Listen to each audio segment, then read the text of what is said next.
Welcome back to my channel, Living Water.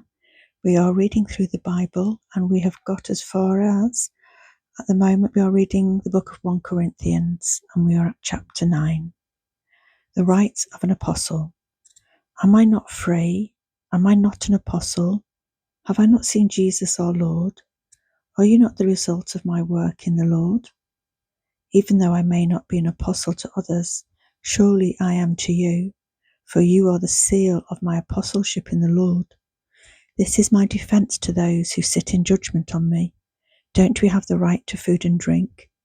Don't we have the right to take a believing wife along with us, as do the other apostles and the Lord's brothers and Cephas? Or is it only I and Barnabas who must work for a living? Who serves as a soldier at his own expense? Who plants a vineyard and does not eat of its grapes? Who tends a flock and does not drink of the milk? Do I say this merely from a human point of view? Doesn't the law say the same thing? For it is written in the law of Moses, do not muzzle an ox while it is treading out the grain. Is it about oxen that God is concerned? Surely he says this for us, doesn't he? Yes, this was written for us, because when the ploughman ploughs and the thresher threshes, they ought to do so in the hope of sharing in the harvest. If we have sown spiritual seed among you, is it too much if we reap material harvest from you? If others have this right of support from you, shouldn't we have it all the more? But we do not use this right. On the contrary, we put up with anything rather than hinder the gospel of Christ. Don't you know that those who work in the temple get their food from the temple, and those who serve at the altar share in what is offered on the altar? In the same way, the Lord has commanded that those who preach the gospel should receive their living from the gospel. But I have not used any of these rights, and I am not writing this in the hope that you will do such things for me. I would rather die than have anyone deprive me of this boast. Yet when I preach the gospel, I cannot boast, for I am compelled to preach. Woe to me if I do not preach the gospel. If I preach voluntarily, I have a reward. If not voluntarily, I am simply discharging the trust committed to me. What then is my reward?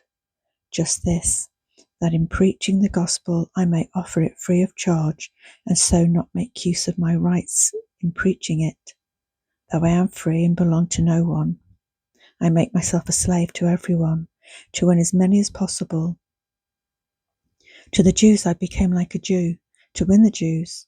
To those under the law I became like one under the law, though I myself am not under the law, so to win those under the law. To those not having the law I became like one not having the law, though I am not free from God's law, but am under Christ's law, so as to win those not having the law. To the weak I became weak, to win the weak.